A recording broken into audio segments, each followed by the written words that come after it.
जो इस पूरी व्यवस्था के साथ जुड़े हुए हैं, एक बेहतर समन्वय के साथ उसको आगे बढ़ाना पड़ेगा। और यह कार्य फिर वहां पर पहले से भी था, लेकिन उसको और बेहतर करके मैंने स्वयं भी बातचीत करना शुरू किया यहां से। तो आयोजन भी हुआ, अन्य आयोजनों को कंट्रोल किया गया, अगल बगल के जनपदों को भी कहा गया कि भाई देखो, जब तक मैं नहीं कहूंगा तब तक आप वहां से किसी को छोड़ेंगे नहीं, रास्ता आप क्लियर करेंगे जिससे यहां से निकलने वाले लोगों को हम बाहर निकाल सके। और रेलवे स्टेशंस की भीड़ को भी कंट्रोल करने के लिए होर्डिंग एरिया के साथ साथ जगह जगह कंट्रोल करने के लिए टीम्स पहले से तैयार थी, लेकिन उसमें और भी हम लोगों को सावधानी बरतनी पड़ी थी। तो ये प्रयागराज की दृश्य था, जिसमें प्रयागराज के इस पूरे आयोजन को सकुशल हम संपन्न करने में सबसे महत्वपूर्ण बात यह है कि इन पूरे आयोजन में ये आस्था आर्थिकी का भी कारण बन सकता है, प्रदेश और देश की अर्थव्यवस्था में भी योगदान दे सकता है। यह मुझे लगता है कि अब तक जिसको हम नजरअंदाज करते थे, आज वह देखने को वहां मिल रहा है। उसका एक छोटा सा उदाहरण मैं आपको दूं। प्रयागराज में महाकुंभ के आयोजन के पहले पूरा आयोजन 13 जनवरी से 26 फरवरी के बीच में हुआ है। 45 दिन का आयोजन था।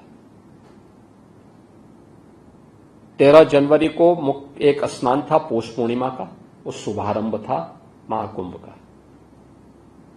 दूसरा स्नान मकर संक्रांति का था, इसमें अमृत स्नान भी था। तीसरा स्नान मौनी अमावस्या का था 29 जनवरी को। चौथा स्नान था बसंत पंचमी 3 फरवरी को। पांचवां स्नान था माघी पूर्णिमा 12 फरवरी को। और अंतिम स्नान और महाकुंभ का समारोह था 26 फरवरी महाशिवरात्रि के दिन। 6 स्नान थे, जिनमें 3 अमृत स्नान थे। महाकुंभ में 8,000 से अधिक संस्थाओं ने भाग लिया था, यानी धार्मिक और सामाजिक संस्थाएं थी। शेष तमाम अन्य संगठन भी इस आयोजन में भागीदार बने थे और 1 लाख से अधिक टेंटेज हम लोगों ने वहां उपलब्ध करवाए थे पूरे आयोजन में। बालू में चलना आसान नहीं होता है, क्योंकि अगर गीला होगा तो धंसेगा, और अगर थोड़ा बहुत सूखा है, धूप है, तो वह धूल उड़ाएगा बहुत। उसके लिए चेकर्ड प्लेट बिछाई जाती है। 500 किलोमीटर की चेकर्ड प्लेट हम लोगों ने उसके लिए तैयार की थी। 30 पेंटून ब्रिज बनाए थे गंगा नदी और यमुना नदी को पार करने के लिए, इस पार से उस पार जाने के लिए। हम लोगों ने रिवर फ्रंट तैयार किए थे। 12 किलोमीटर का अस्थायी घाट भी बनाया गया था। कुछ पक्के घाट बनाए गए थे। जो लोग सामान्य दिनों में, अक्सर होता क्या था, कुंभ के दौरान बसंत पंचमी के स्नान के बाद मेला लगभग समाप्त हो जाता था। केवल कल्पवासी बचते थे माघी पूर्णिमा तक। उनका 1 महीने का चलता है, पौष पूर्णिमा से माघी पूर्णिमा तक।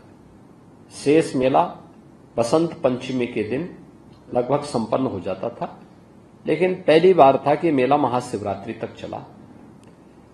हमने अंदाजा लगाया था कि 45 दिन में एवरेज 75,000 से 1 करोड़ लोग आएंगे, यानी 75,000 से 1 करोड़ लोगों की उपस्थिति होगी। लेकिन एवरेज जो उपस्थिति थी पूरे आयोजन में, ये मौनी अमावस्या के पहले, यानी मौनी अमावस्या में 28, 29 और 30 को ही 15 करोड़ श्रद्धालु वहां आए थे, जिनमें 5 करोड़ 28 जनवरी को, 8 करोड़ आए थे आपके 29 जनवरी को, और 2 करोड़ थे 30 जनवरी को। शेष उससे पहले लगभग 3.5 करोड़ आए थे मकर संक्रांति को, और 1.5 करोड़ आए थे पौष पूर्णिमा 13 जनवरी को। अन्य दिनों में 50 लाख, 60 लाख, 50 लाख, 60 लाख चल रहा था, ये मौनी अमावस्या के पहले, यानी 28 के पहले। लेकिन 28 के बाद, 29 के बाद, 30 के बाद ये संख्या 1.5 करोड़, 1.25 करोड़ पर डे के हिसाब से चलती रही और आपके लगभग 3 करोड़ के आसपास थी बसंत पंचमी के दिन, 2 करोड़ के आसपास थी आपके माघी पूर्णिमा के दिन और बाकी अन्य दिनों में 1.25, 1.5, 1.25 ये संख्या वहां निरंतर चलती रही। ये पब्लिक के मन में, देश में, दुनिया में कोई भी तैसा तबका नहीं था।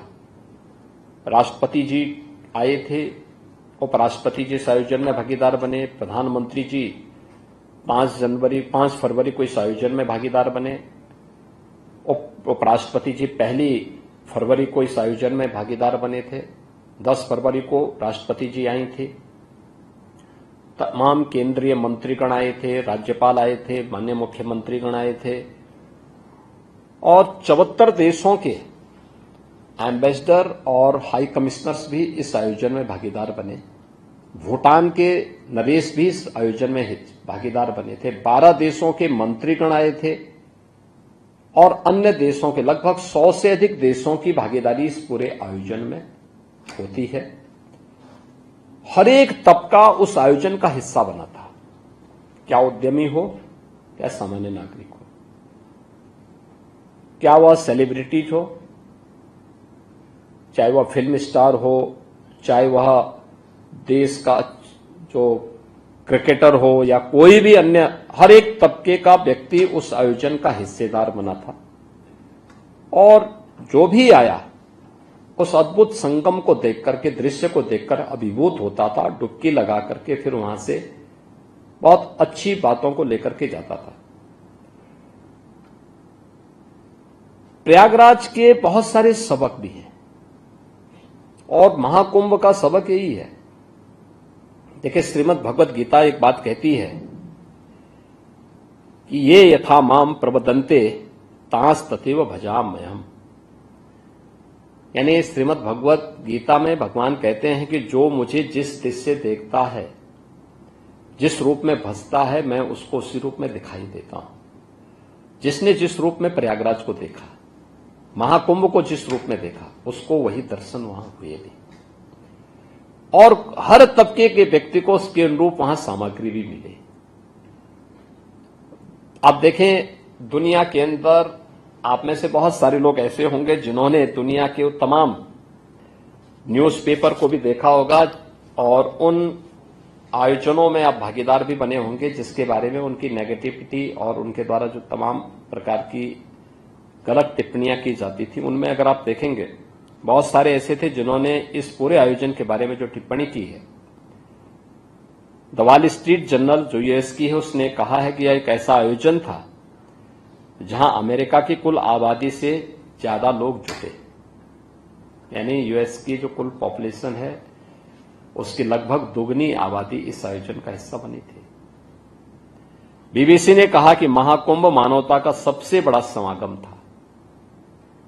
बीबीसी की टिप्पणियां हर व्यक्ति जानता है। एक्सप्रेस ट्रिब्यून ने यह विश्व का सबसे बड़ा धार्मिक समारोह था। द न्यूयॉर्क टाइम्स ने लिखा है कि आयोजन न केवल श्रद्धालुओं और पर्यटकों, यानी इस आयोजन में न केवल श्रद्धालु और पर्यटक ही नहीं बल्कि नेता और हस्तियां भी पहुंची। राइटर्स ने लिखा यह डिजिटल कुंभ था जिसमें व्यवस्था बनाने के लिए तकनीक का बेहतरीन इस्तेमाल किया गया था। हमने डिजिटल टूरिस्ट मैप भी जारी किया था। अगर किसी श्रद्धालु को कहीं जाना है तो उसके लिए उस प्रकार की व्यवस्था, क्यूआर कोड को डाउनलोड करिए, आप उसके माध्यम से वहां तक पहुंच सकते हैं। टॉयलेट की पोजीशन क्या है, आप उसके माध्यम से जानकारी ले सकते हैं।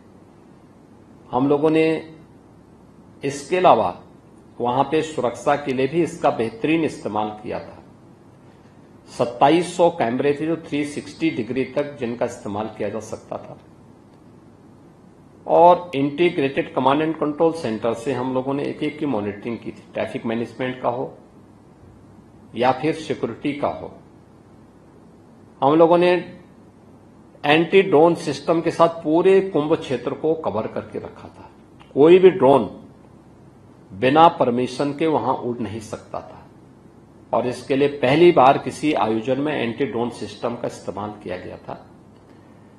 द गार्डियन ने लिखा है कि यह पर्वों का पर्व था, लोगों की उमंग और उत्साह चरम पर रहा। सीएनएन ने लिखा कि दुनिया के सबसे बड़े धार्मिक समागम में 60 करोड़ से ज्यादा लोग शामिल हुए, यह आस्था की अभिव्यक्ति की शानदार नजारा है। और यूनेस्को ने लिखा है, यूनेस्को के जो डायरेक्टर थे टिम कर्टिस, उन्होंने भी एक बयान इस पे जारी किया था। वे स्वयं महाकुंभ के आयोजन में भागीदार बने थे। उन्होंने भी इस बारे में लिखा कि यूनेस्को ने 2019 में कुंभ मेले को मानवता की अमूर्त सांस्कृतिक धरोहर के रूप में मान्यता दी। इससे पहले 2023 से इसके सामाजिक, आर्थिक और पर्यावरणीय प्रभावों की निगरानी की जा रही थी।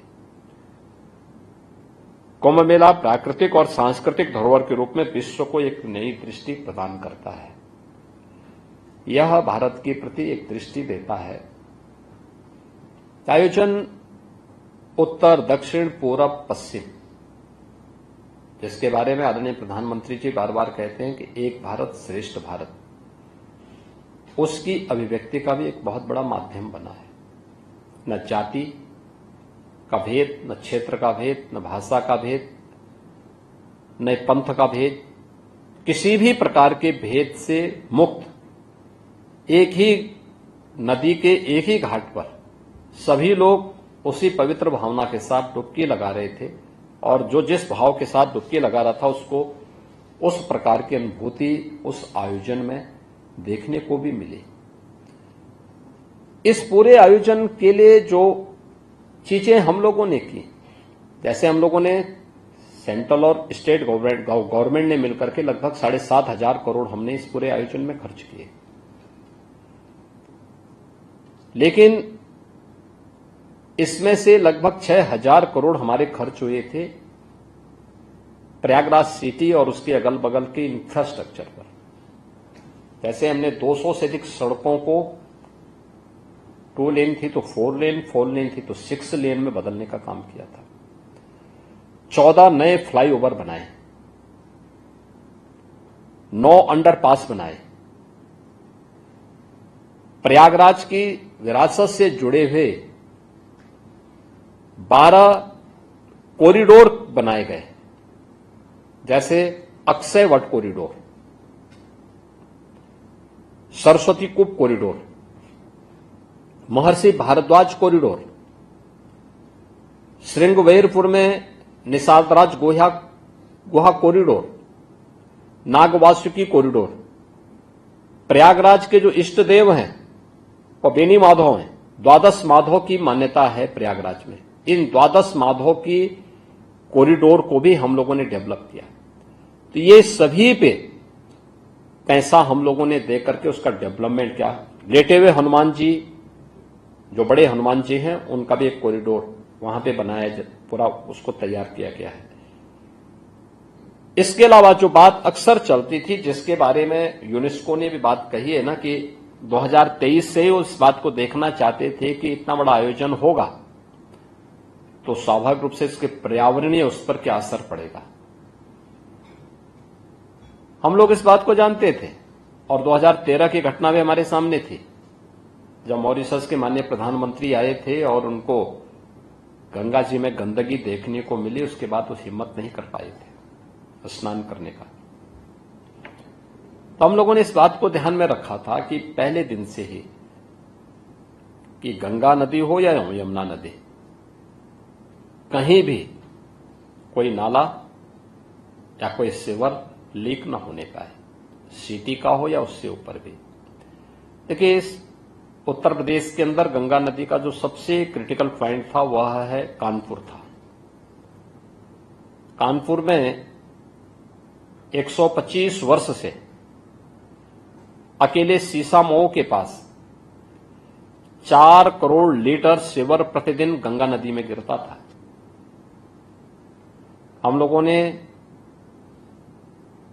3 वर्ष पहले ही उसे टेप करवा करके आज एक भी बूंद सीवर वहां से गंगा नदी में नहीं गिरता। जाजमऊ कानपुर का ही है, जहां पे ट्रेनरीज का सभी एफ्लुएंट गिरता था। ये बहुत ही खतरनाक विषैला एफ्लुएंट था और उसका दुष्प्रभाव क्या था कि उसके कारण गंगा नदी के सभी जलीय जीव भी मर गए थे। हम लोगों ने उसको भी कंट्रोल किया और 2 वर्ष पहले उसको कंट्रोल करके हर एक ट्रेनरी पे सीसीटीवी कैमरे लगा दिए गए।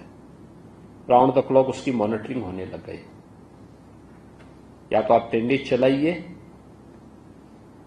उसके लिए आप यहां पे कॉमन ट्रीटमेंट प्लांट के साथ इसको जोड़िए, आपको फैसिलिटेट हम कर रहे हैं, अन्यथा इसको बंद करिए।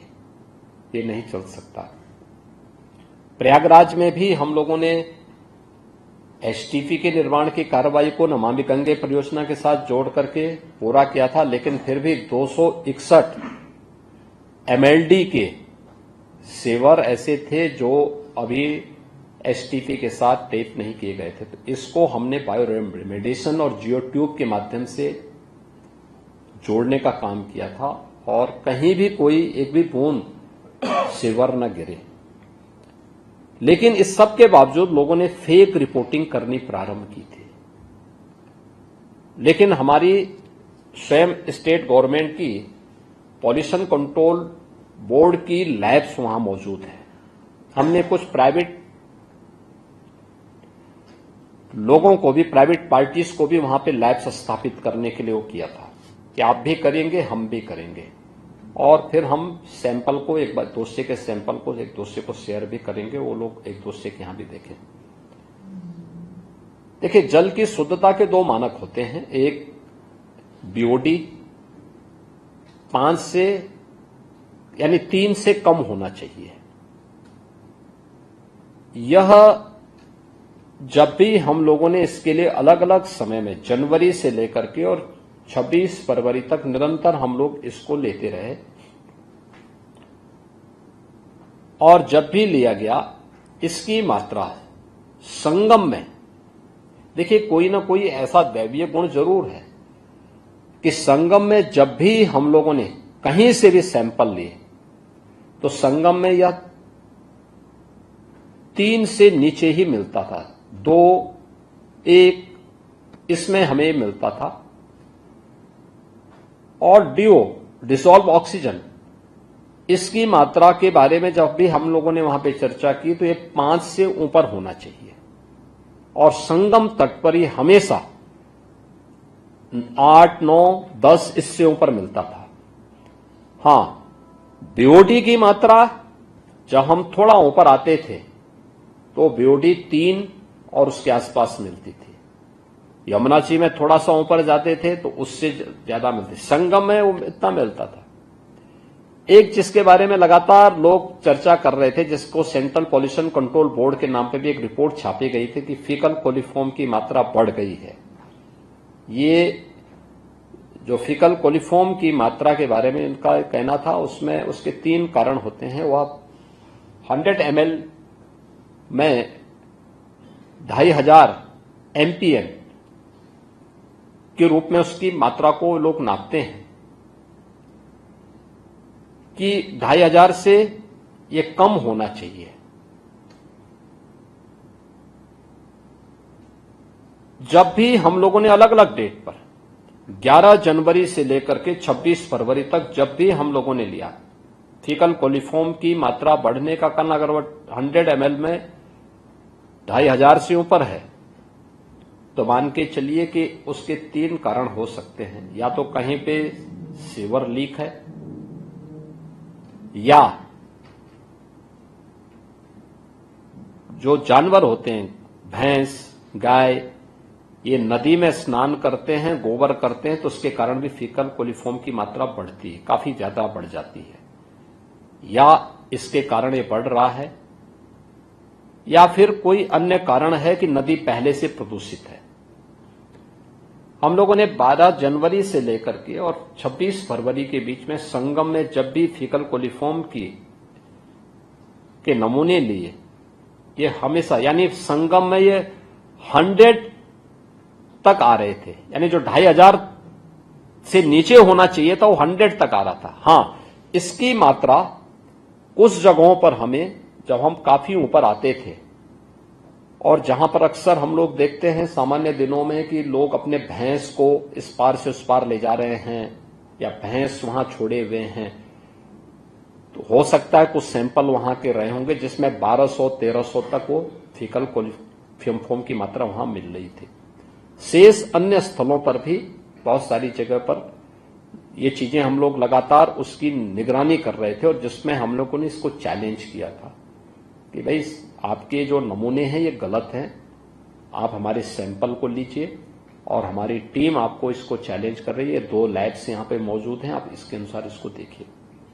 अंततः सेंट्रल कंट्रोल बोर्ड को इसके बारे में, पॉल्यूशन कंट्रोल बोर्ड को इसके बारे में इस बात को मानना पड़ा था।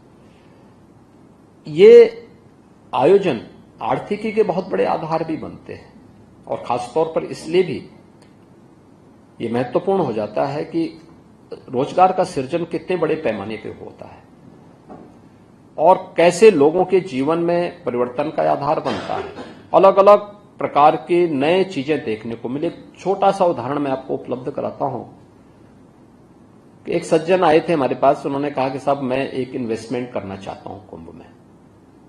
हमने कहा भी किस प्रकार का इन्वेस्टमेंट है? उन्होंने कहा साहब मैं वहां पे 12 ज्योतिर्लिंग का एक रेप्लिका बनाना चाहता हूं। तो मुझे भी लगा भी कौन आना चाहेगा, एक 12 ज्योतिर्लिंग जिसको दर्शन करना होगा उन 12 ज्योतिर्लिंगों में जाके दर्शन करेगा, यहां रेप्लिका बना के क्या करेगा। लेकिन हमने उसको प्रेरित किया कि भाई ठीक है, अगर आप, क्योंकि प्रधानमंत्री जी की रुचि भी है, तो हमने कहा भी जितना भी रॉ मटेरियल है, स्क्रैप का जितना भी स्टील लोहा है या टायर है या फिर जितना भी एल्यूमिनियम, जितना भी इस प्रकार का जो है मटेरियल है उसका उपयोग करते हुए अगर आप बनाते हैं तो हम आपको सपोर्ट करेंगे। नगर निगम से कहा गया कि भाई आप इसको इसमें सपोर्ट करो, इसमें देखो, इनसे बातचीत करो। तो नगर निगम प्रयागराज ने उनके साथ कहा, तो प्रयागराज से उन्होंने 11 एकड़ लैंड मांगी। उन्होंने बताया मैं 12 ज्योतिर्लिंगों को बनाऊंगा और 6 अन्य महत्वपूर्ण ज्योतिर्लिंगों को के रेप्लिका तैयार करूंगा और उसको मैं वहां मूर्ति या कोई ज्योतिर्लिंग नहीं रखूंगा, बाहर ही मंदिर का वो बनाऊंगा, ढांचा तैयार करूंगा और बाहर एक वीडियो स्क्रीन के माध्यम से प्रत्येक ज्योतिर्लिंग में उसके बारे में बताऊंगा। ये ज्योतिर्लिंग ठीक उसका कोऑर्डिनेट वही होगा जो जहां पे जिस कोऑर्डिनेट के साथ स्थित है भारत के अंदर। हमने ओके किया, उसने बनाया। जनवरी फर्स्ट वीक में मैंने उसको उद्घाटन भी किया। 10 जनवरी से 31 जनवरी तक उसने जितना इन्वेस्ट किया था वो पूरा पैसा अपना कमा चुका था। 14 करोड़ उन्होंने इन्वेस्ट किया था, 14 करोड़ की उसकी कमाई हो गई थी। हाँ, उसके बाद तो प्रॉफिट ही है और वो आज भी चल रहा है। यानी ये तो मैं 21 दिनों की बात कर रहा हूं, वो 26 फरवरी के 27 फरवरी तक लगातार वैसी भीड़ चलते रही उसमें। तो यह एक अपने आप में उदाहरण है। ऐसे ही आप किसी भी उसको देखेंगे वहां पे, अपने आप में एक अद्भुत वो है कि कैसे वहां पर अलग अलग तबके के लोगों ने अपनी आजीविका का एक नया माध्यम बनाया था। तो जो जिस भाव से गया उसको उस प्रकार की दृष्टि वहां देखने को मिली, उस प्रकार की सृष्टि भी उसको देखने को मिली। और महाकुंभ के आयोजन के बहुत सारे सबक हैं। हमें धैर्य के साथ इस प्रकार के आयोजन के साथ जुड़ना होगा। विपरीत परिस्थितियों में धैर्य खोए बगैर नए मार्ग हमें देखने पड़ेंगे और प्रकृति के उन नियमों का पालन करना पड़ेगा जो पहले से हमारे सामने मौजूद हैं। जैसे नदी का प्रवाह है, आप छेड़ोगे तो उसके दोनों परिणामों के बारे में हमें पहले से इंतजार करना पड़ेगा। ऐसे ही भीड़ का भी प्रवाह होता है, उसको या तो उसकी राह चलने दो, उसको मार्ग दीजिए जाने के लिए आगे, और नहीं तो फिर वह कहीं ना कहीं भगदड़ का कारण जरूर बनेगा।